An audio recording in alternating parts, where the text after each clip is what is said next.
This the people party. Live from the Blue Note. Live from the Blue Note. Live from the Blue Note. Live from the Blue Note. Live from the Blue Note. Come on.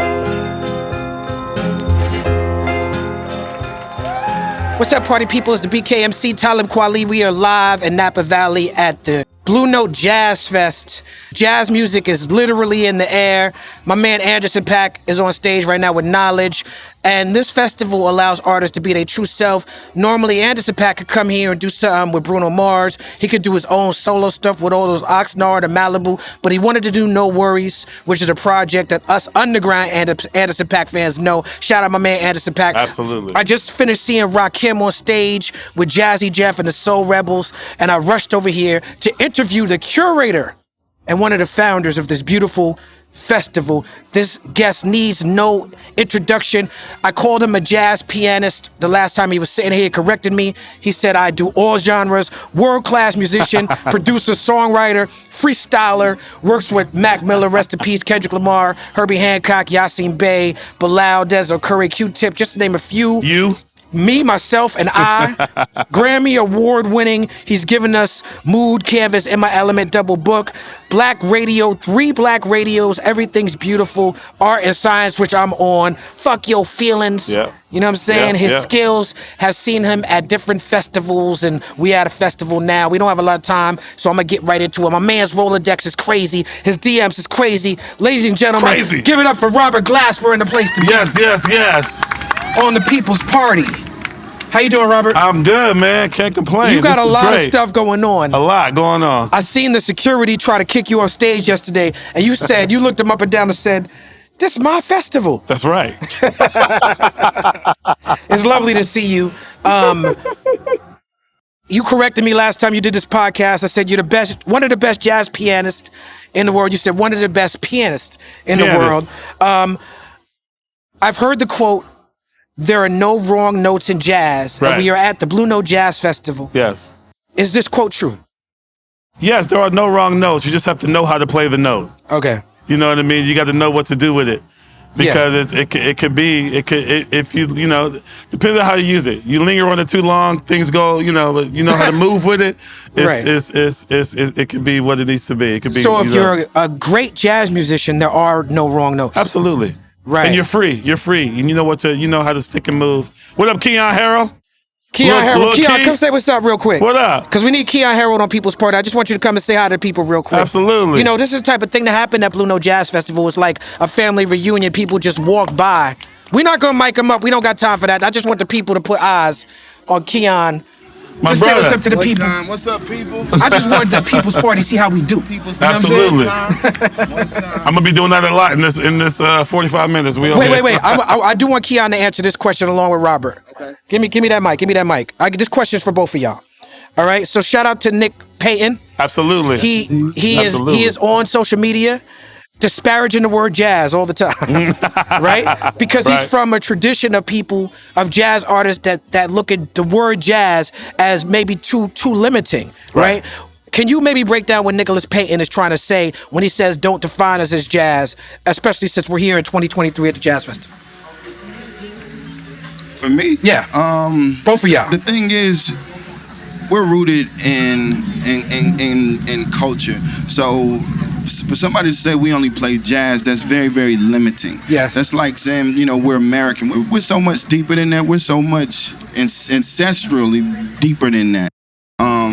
We know hip-hop. I knew hip-hop before I knew jazz. I knew gospel music before I knew what jazz was, before I was introduced to all of that stuff. So we're not monolithical musicians. We are artists who go deep, who appreciate a wide array of things, from African music to Indian music to jazz to whatever. We do it all. So we don't like to be limited. No doubt.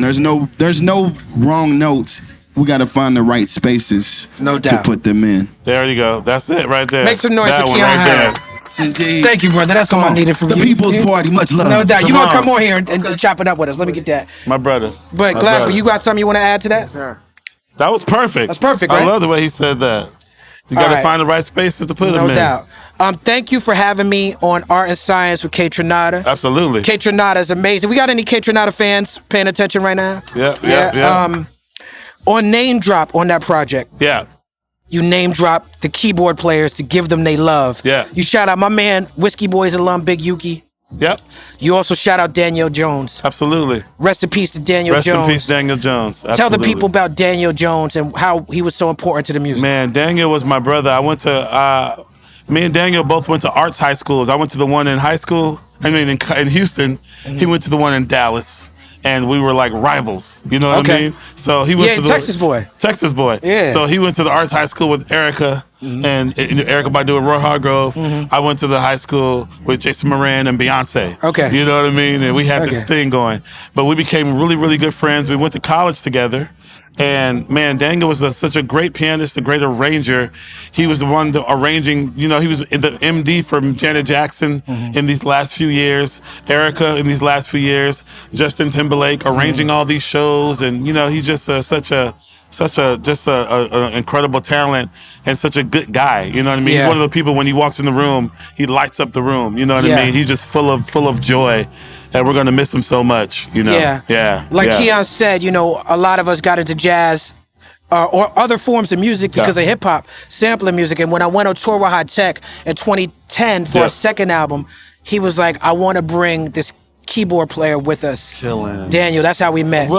Yeah, through High man. Tech. Yeah, man. Wow. We gonna miss him. Oh. Yeah, so I didn't even know he played with High. I have there's no so idea. much connection. Yeah, man. Speaking of being genreless, Yeah. the mixtape is a hip hop thing.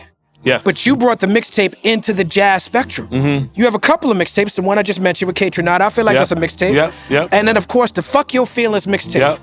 Yep. Where, how many people have heard Robert Glasper's Fuck Your Feelings mixtape? It's not Fuck Your Feelings, it's Fuck Your Feelings.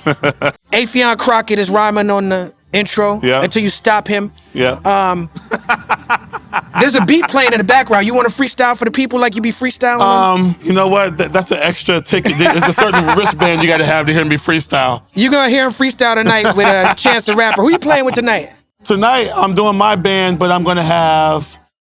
I don't know who's going to be on the side. It might be yo ass if you're there. I'm there. Talib, you see, I don't know. But I have Bilal with me tonight as my feature special guest. But there are definitely pop-up people that's going to come popping Shout up. out Bilal. He popped up on my set last night. It was beautiful. Yes, sir. Endangered Black Woman.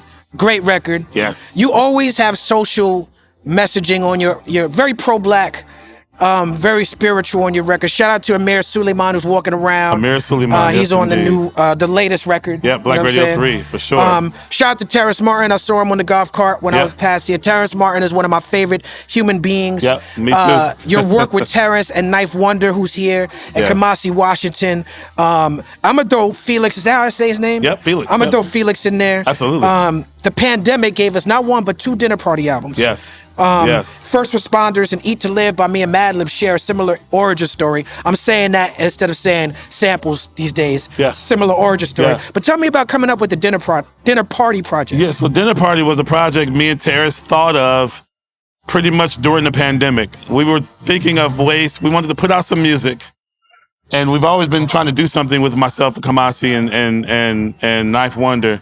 But we were trying to do something to where originally it was for the club, so we could do shows from the DJ booth.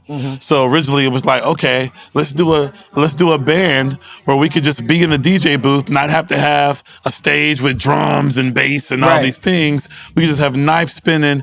I have a little keyboard. Me and Kamasi and Terrence up there with horns, and we're kind of just there. So it's kind of a different setup than the actual live band experience, and it just gave us something to do during the pandemic. You know what I mean? So we were just sending files to each other during the pandemic when we weren't allowed to be in the same room with each other. Like a lot of people, I like to say we were musical first responders to people. I felt like I felt responsible. Like, hey, you know what? I need to do something for my fans. Right now we need music. What can I do to help people? But when I'm making music, it was helping me. Yeah. Because so many of so many artists, were so depressed. Yeah. And, couldn't get out of that dark hole. And, and creating kind of helps you get out of that. You know what I mean? I dealt with a crisis of faith because when I got back on stage after the pandemic, I couldn't remember a lot of those lyrics. And I was like, well, who am I? Yeah. Who am I really? You know what I'm saying? Yeah. I had to work through that. Yeah. Freeze and Love You Bad, these records ran the playlist. The playlisting on streaming is like radio at this point. Absolutely. Those records ran those playlists. Absolutely. Yes, it was indeed. Great. It was And great. Robert Glasper don't bite. You know, I know he's a very intimidating guy, but y'all can move closer. Big Vaughn, you can come closer. You don't have to stand so far away. Come closer. Shout out to my man Big Vaughn from KMEL in the Bay Area. He's also the Black Star DJ, and he's just standing there like he's just a regular guy. But yeah, come closer. Let's talk about Herbie Hancock for a second. Herbie Hancock, one of the greatest musicians of all time. Herbie Hancock is someone who taps in to the younger musicians. Yes. I feel like you learned that from him. Absolutely. Explain your connection for the people to Herbie Hancock. Herbie Hancock is the reason why I'm able to do what I do. You know, he's a jazz piano player, if you will, that was able to cross over in his 40s. Yes. He did Rocket in 43, right? Yeah, he did Rocket, like 42, 43, something like that, years old. Rocket, when it came out, was like the biggest hip-hop breakdance song in the country. They were like a national breakdance competition, and 25 of the 26 breakdancers danced to Rocket. Right. You know what I mean? Yeah. He got a hip-hop MTV award. He's a hip-hop innovator. He's a hip-hop innovator. He's foundational to hip-hop. Literally. And Herbie has no boundaries. He just loves music, and he loves learning. Even right now, at age 83, Herbie will come. If I'm playing a show somewhere, I've had Herbie jump up on Dilla songs I'm playing. He just wants to soak up everything. He's never done learning. And that's so inspiring for somebody who doesn't have to learn anything else if he doesn't feel like it. You know what I mean? Yeah. But just that spirit of that, the spirit of, just wanting to soak up energy from younger people is that's why he's still here. That's why he's still thriving, and he sounds better than ever. Yeah. It's incredible. You mentioned Dilla. Yeah.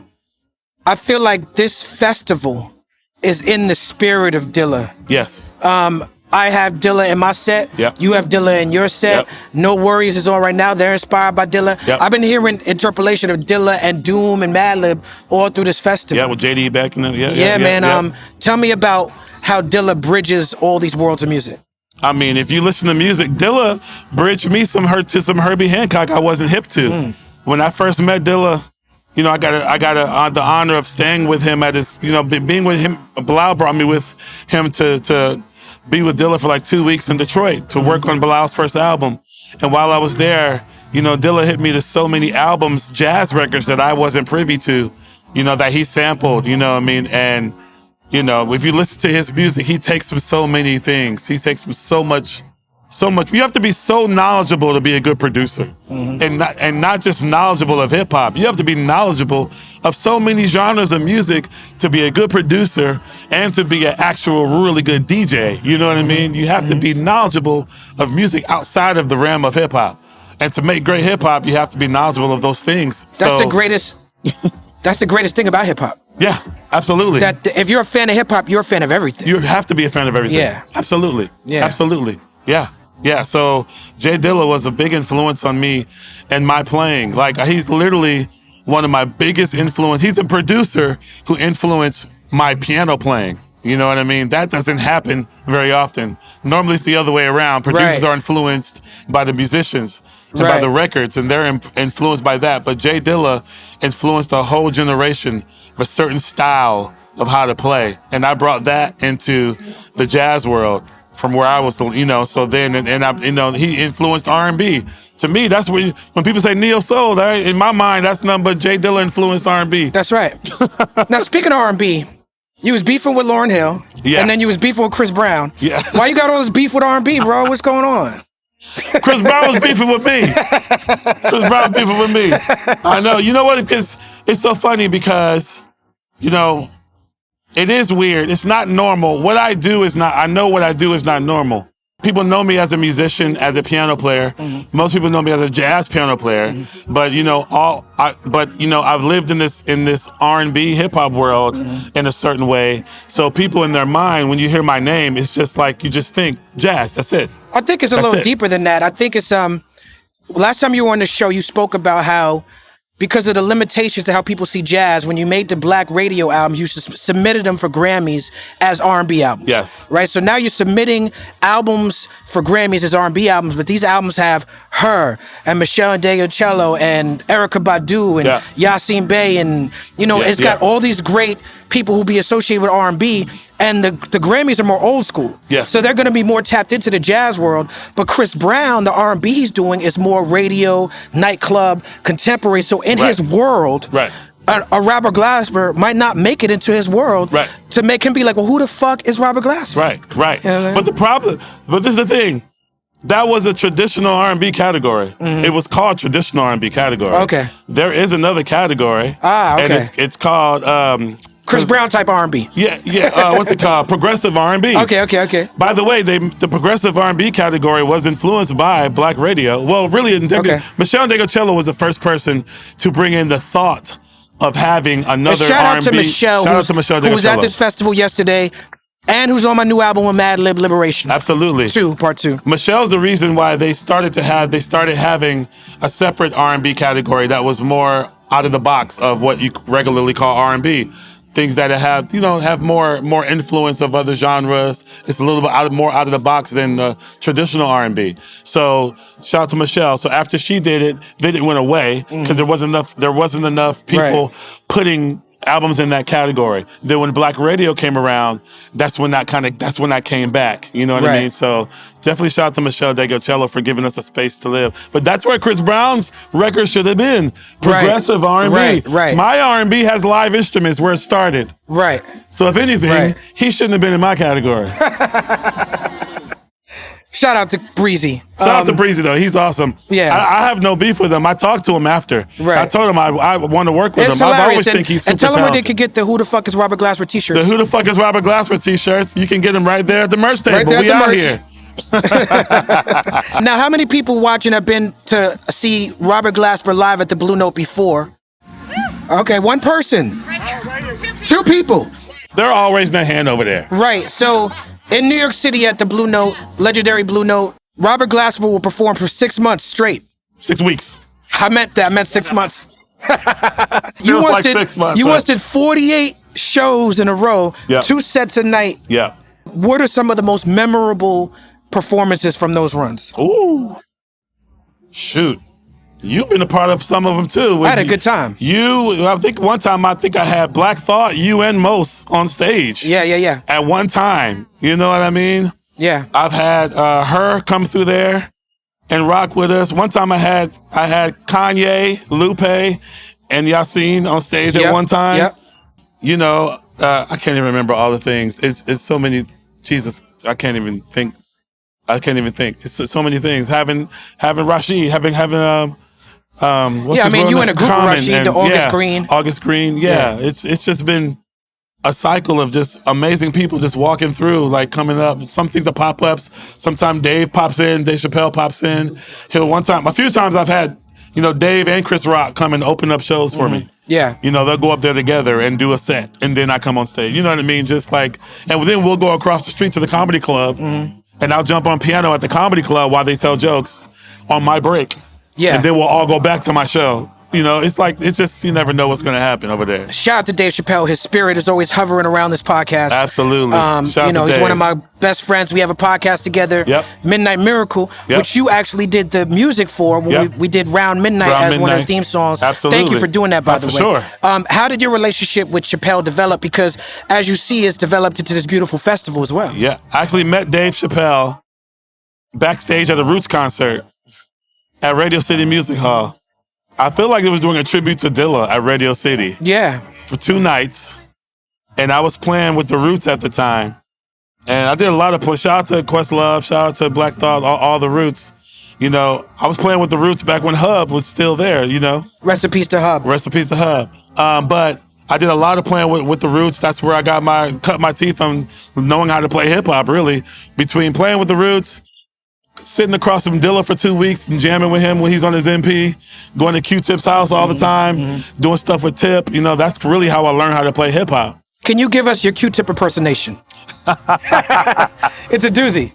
So it's my voice too. I lost my voice. I can't hit the high. I can't get the high pitch.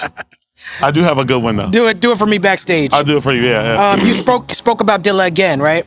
Yeah. Last time you were on this show, you named "Stakes Is High" by J Dilla as your favorite hip hop sample of all time. Your Yes. favorite hip hop jazz sample. Yes. Man, I love this record right here. I'm sorry, I'm multitasking. I'm listening to No Worries Show at the same time.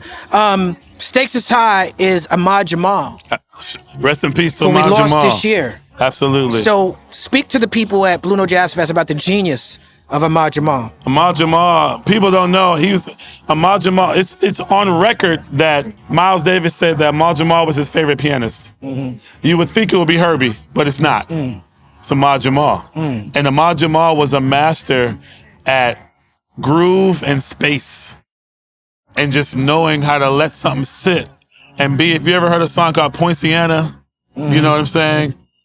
It has an infectious just grooves and let it sit there. Ahmad Jamal was really about the party. Yeah.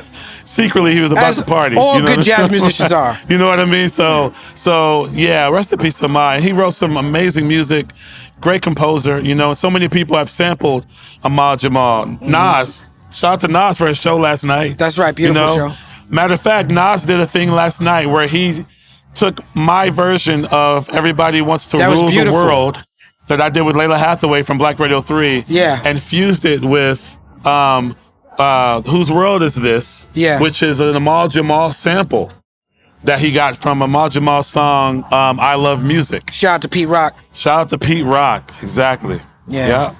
Yeah, all the Pete Rock, Q-Tip, these guys, Dilla introduced us to these beautiful samples. Now, I was watching, so I didn't repeat the questions, the episode of People's Party you did. 3 years ago, you did this for me. Thank you. Thank you. Thank you. By the way, I love your show. You're really good at this. Thank you, man. It's so good. I really love the journalism. Yeah. No, it's Aspect. so Thank you, good. thank you. Yeah, give it up. Thank you. Really good.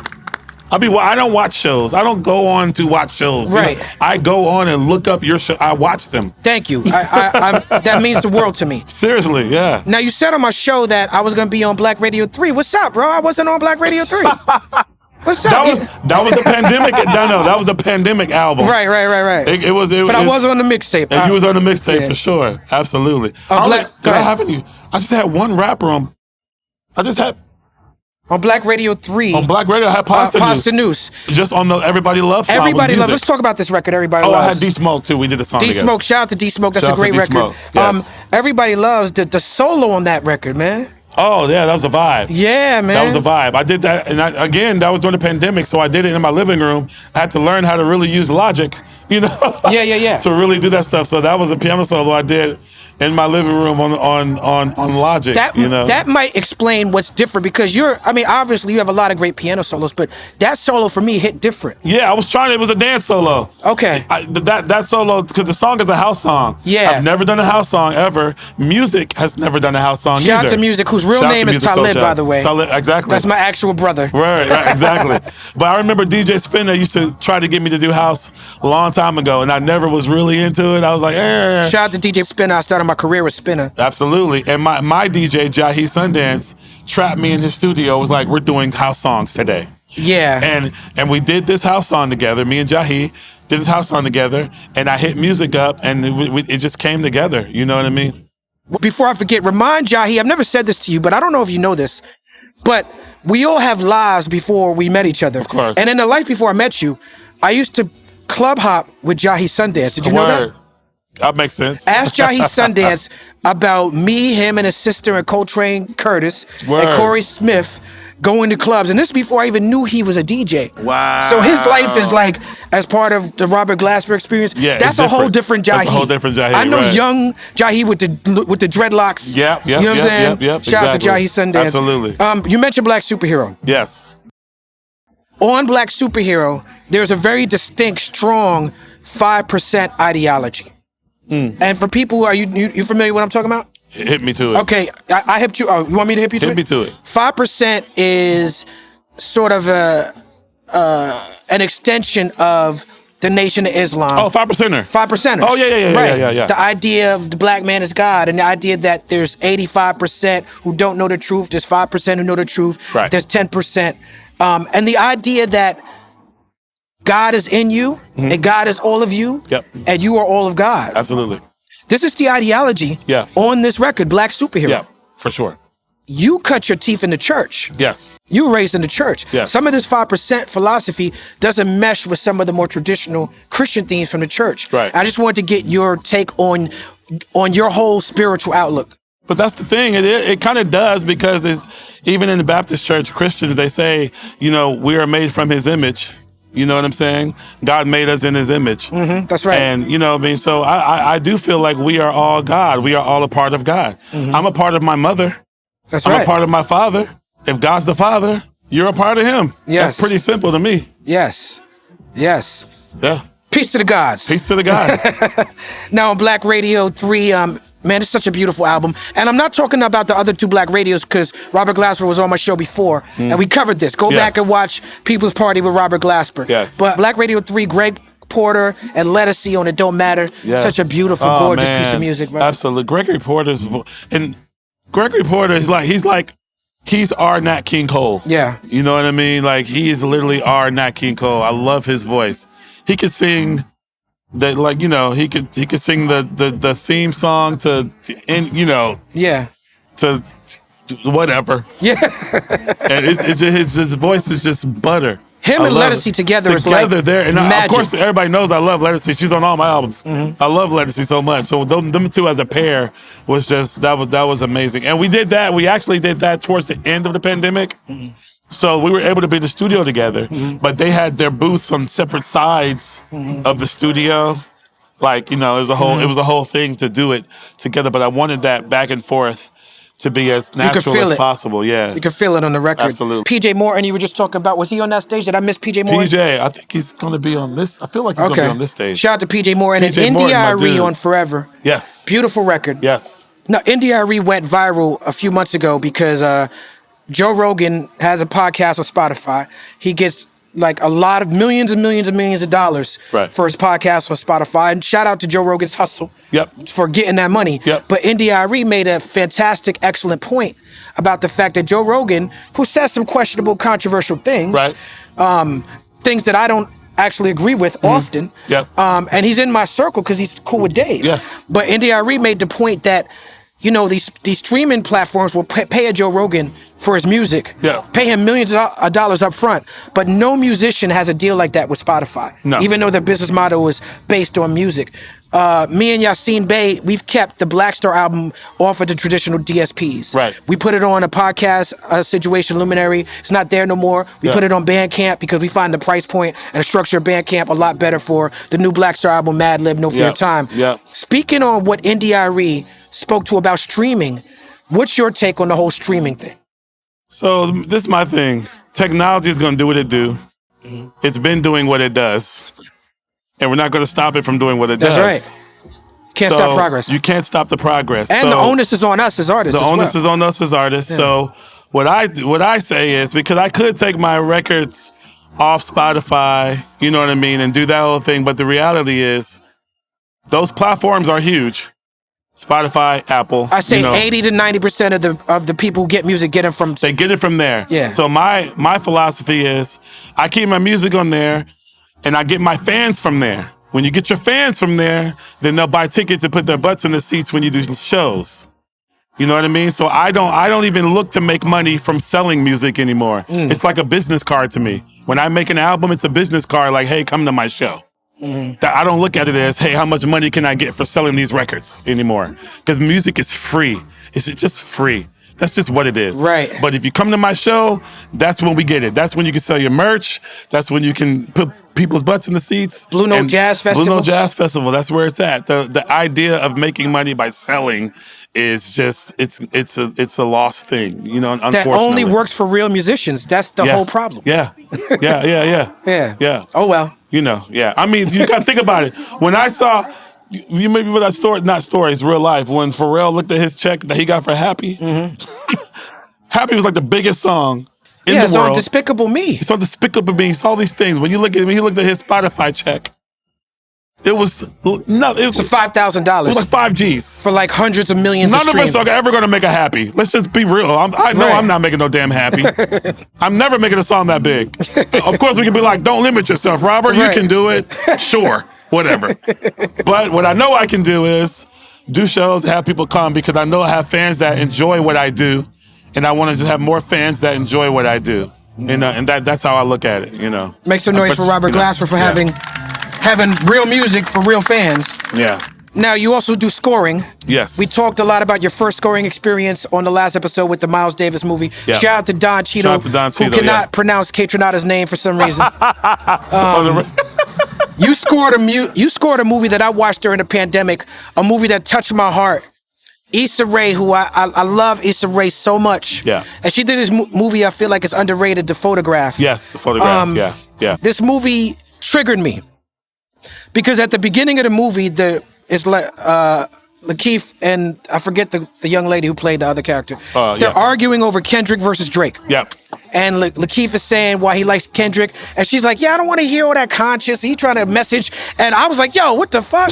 I'm like, "Yo, Issa Rae, you could have made a movie about anything, and you got people dissing conscious hip hop." Right.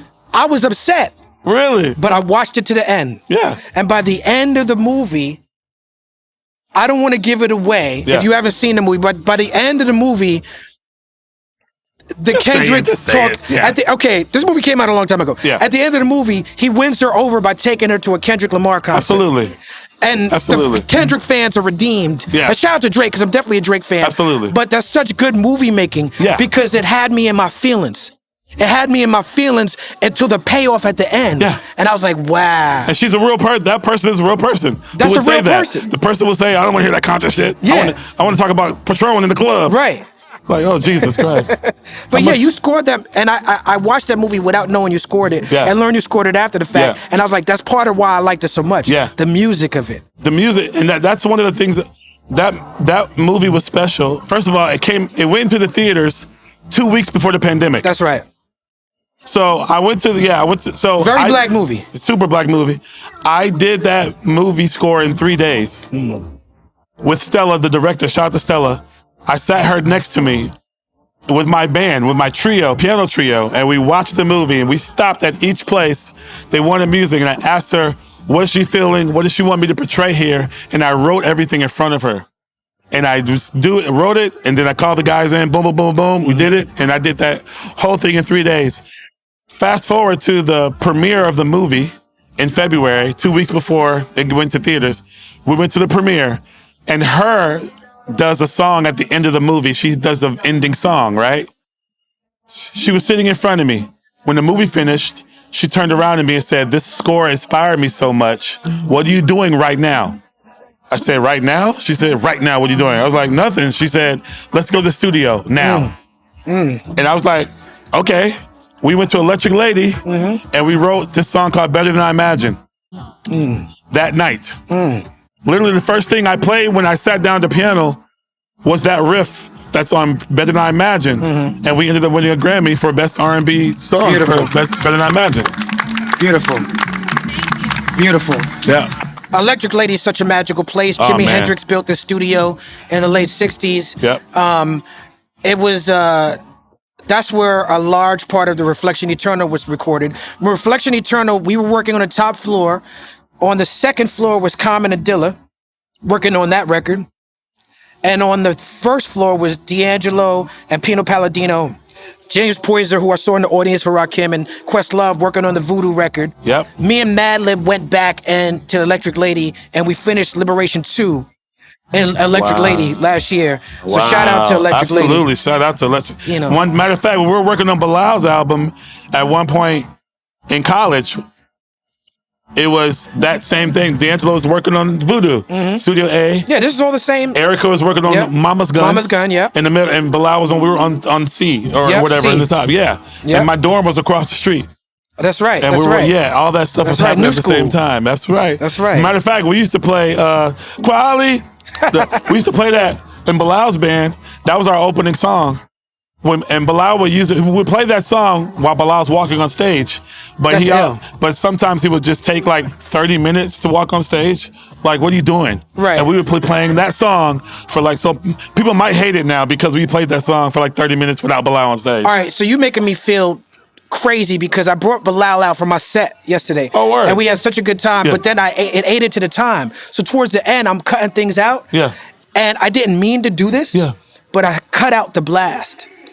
I didn't do the blast yesterday. Are you serious? I didn't think about that till 2 hours later. I was like, oh shit. Oh. We didn't do the blast. I was like, why did I do the blast? Because we skipped to the end. I skipped that section. Yeah. But that's what we're all doing on these sets. Yeah. Because that's one of the great things about this festival. It's normally when you go to a festival, that person does their set, that person does their set. Like if you've seen them play before, you're gonna see the same thing. They're doing their show.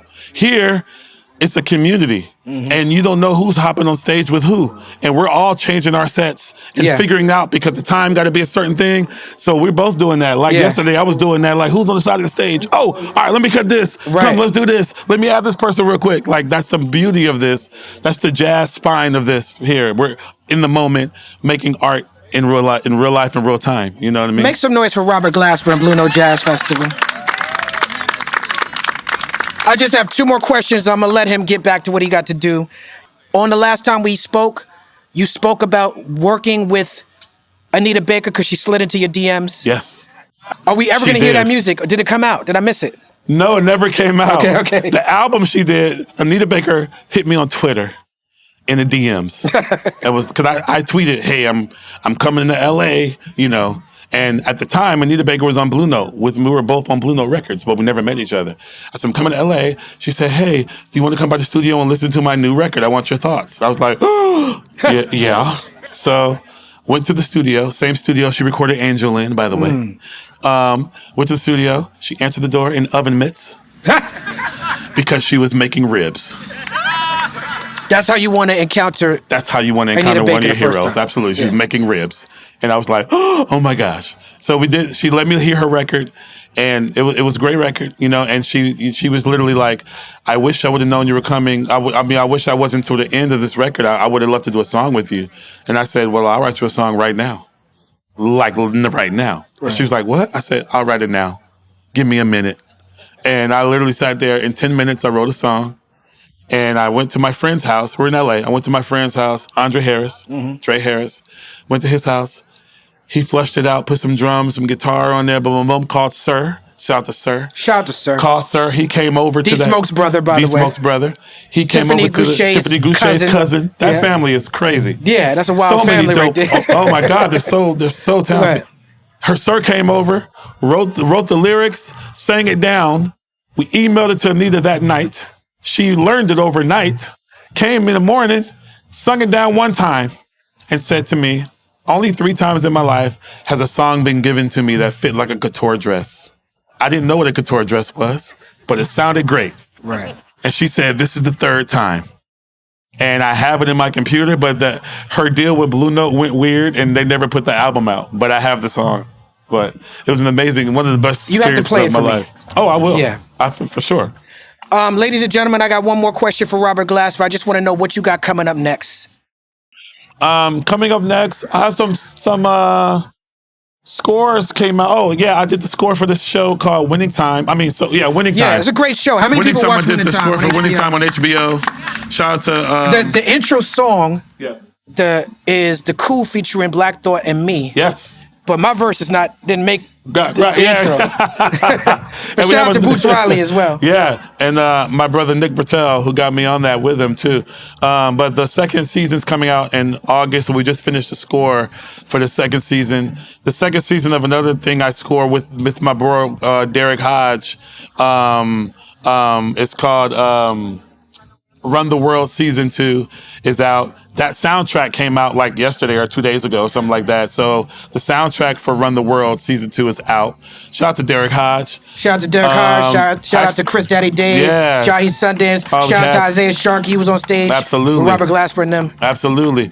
And I got some, just doing some more scores. I got some movie stuff happening. And after this, I'm going to start curating my Robtober festival for October. So if you're in New York in October, come through to the Blue Note. I'll be there for, like you said, for 6 months. So.